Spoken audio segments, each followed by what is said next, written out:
This is part 2 of the What If Anakin Didn't Kill Count Dooku in Revenge of the Sith series. If you wish to see part 1, check the link in the description below. Thanks to the actions of Anakin Skywalker, one of the most sought after leaders of the Separatists has been caught, Count Dooku. In response to his actions, the Jedi Council has finally decided to bestow upon Anakin the rank of Jedi Master. Anakin finally has received the recognition he wanted for so long, and now he has access to the holocrons that are at one point locked to him. Before venturing down that path, it was time that the Jedi could get what information they could from the Sith Lord.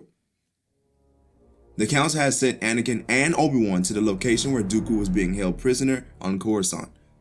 They arrived there to a mass military presence, with gunships and AT-RTs at every turn. The pair of Jedi entered the facility only to be halted by a clone trooper. Sorry, General, but the Chancellor has requested that someone other than the Jedi conduct the interrogations of Count Dooku, sir. I'm afraid you have to sit this one out. The clone held a hand forward, ushering the Jedi back outside the building. It's fine, Trooper. Who will conduct the interrogations, if I might ask? Obi-Wan needed to know who the Chancellor opted to replace the Jedi. The Chancellor has requested that Admiral Tarkin conduct the interrogations, sir. He should be here shortly. Obi-Wan and Anakin both bowed before the trooper, thanking him for his cooperation. As they headed back for the Jedi Temple, they deliberated amongst themselves the actions that were taking place, much oblivious to their eyes. The Chancellor should know very well that we should have been the ones to question the Count. Why would he send in Tarkin? Obi-Wan questioned to his former Padawan. Anakin looked down with a remorseful look. He wanted to believe that Palpatine had good intentions, but with everything that was happening, he couldn't see that possibility. It is as Master Yoda said, someone is trying to hide an ugly truth. Once back at the Jedi Temple, Anakin and Obi-Wan informed the Jedi Council about the recent actions of Palpatine. They were very concerned to see how much the Chancellor was lacking transparency and cooperation in the handling of Count Dooku. They knew about the reputation that accompanied Admiral Tarkin and wondered why he had been trusted to interrogate the Sith Lord. After discussing the matters of the Count, Windu made a suggestion to the Council. General Grievous has been located on the planet of Utapau. We have decided to send Obi-Wan to deal with him. Yoda will be heading to the Wookiee homeworld of Kashyyyk to assist with an impending droid invasion. I believe that this will be your first assignment, Master Skywalker. You are to keep watch on the actions of Chancellor Palpatine. I believe that there is much more to this situation than we perceive.